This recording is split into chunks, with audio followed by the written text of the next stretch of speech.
स्वयंपाकघरात पाऊल टाकतात, आवडत्या चवीसाठी मनाचा दरवाजा उघडतो. मग पोट म्हणतं, आज एकदम झणझणीत चिकन रस्सा हवाय.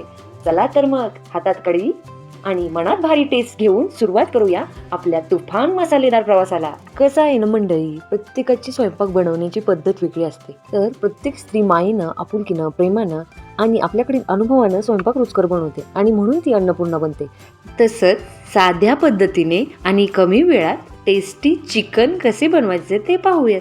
प्रथम चिकन रस्स्यासाठी कांदा सोनेरी कलर होईपर्यंत भाजायचा आहे. त्यानंतर त्याच कढईत खोबरे सोनेरी होईपर्यंत भाजायचे आहे. मंडळी, त्यानंतर आहे एक जादुई मिश्रण. इथंच आहे मोठा ट्विस्ट. हे मिश्रण जे रस्स्याची चवच नाही तर तुमचा मूडही बदलतं. त्यानंतर तुम्ही आपोआपच म्हणाल, वा वा, काय स्वाद आहे. हे जादुई मिश्रण बनतं ज्वारी, बाजरी, तांदूळ, हरभरा डाळ आणि हिरवे मूग.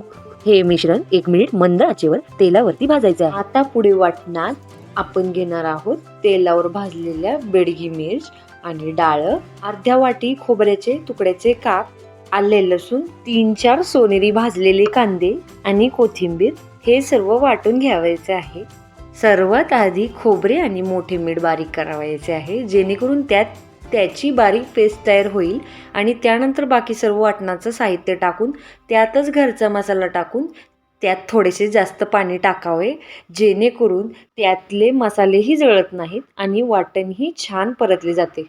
आता तुमच्याकडे जो अवेलेबल मसाला आहे तो त्यात टाकायचा आहे, जसे की चिकन मसाला, मटन मसाला, मच्छी करी मसाला. याने चिकन रस्स्याची आणखीनच लज्जत वाढते. हा ऑप्शनल आहे, पण तुम्ही टाकल्यानंतर याची चव वाढू शकते. मंडळी, एकाच गोष्टीने नव्हे तर अशा अनेक गोष्टीने आपल्या चिकनची लज्जत वाढते.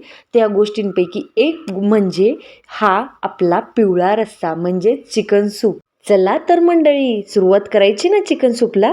हवेत हलकासा गारवा असेल, त्यात तुम्हाला सर्दी असेल, त्यामुळे तुमचा मूड ऑफ असेल, त्याच्यासाठीच माझ्याकडे आहे मस्त आणि टेस्टी उपाय. चला तर मग मंडळी, करायची का सर्वात आधी एक बारीक कांदा चिरा. त्यानंतर तो कांदा सोनेरी होईपर्यंत तेलात परता. त्यानंतर हळद टाका.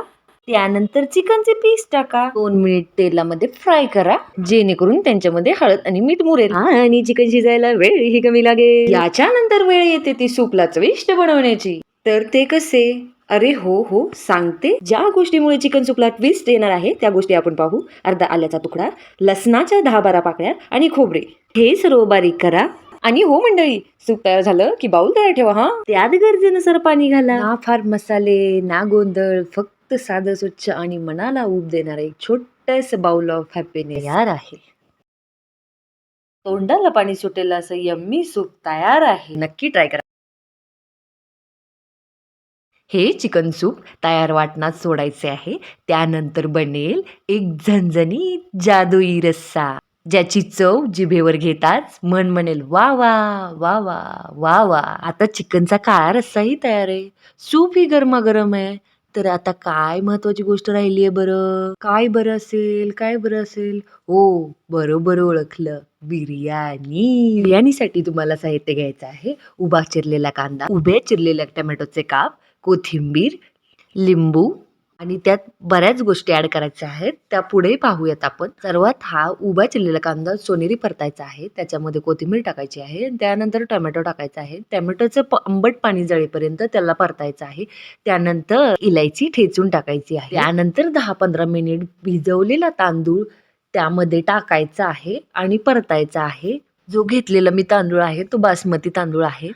आणि मग त्याच्यामध्ये लिंबू टाकायचं आणि पिवळा रस्सा ओतायचा आणि छानपैकी ते मिश्रण हलवून घ्यायचं. त्याच्यावरती वरून तूप सोडायचं किंवा बटरही सोडू शकतो आपण. यामध्ये सुहाना बिर्याणी मसाला ट्राय करायला विसरू नका. घरचा काळा मसाला, थोडासा गरम मसाला, वाटलंच तर त्यामध्ये तुम्ही दालचिनी आणि तमालपत्र ऍड करू शकता. हे मी सिंपल आणि झटपट बनविण्यासाठी साधी पण रुचकर रेसिपी तुमच्यासाठी घेऊन आली आहे.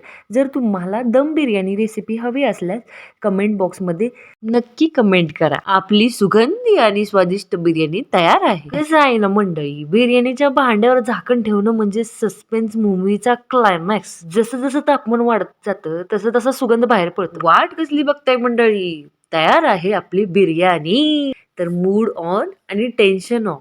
आणि हो, आता तिखट रस्स्याबरोबर आणि सूप बरोबर आपल्या बिर्याणीची मजा घ्या आणि मला कमेंट बॉक्समध्ये सांगायला विसरू नका. आजची रेसिपी तुम्हाला कशी वाटली हे कमेंटमध्ये सांगायला विसरू नका. आणि हो, जाता-जाता माझ्या चॅनलला लाईक, शेअर, सबस्क्राईब करायला विसरू नका.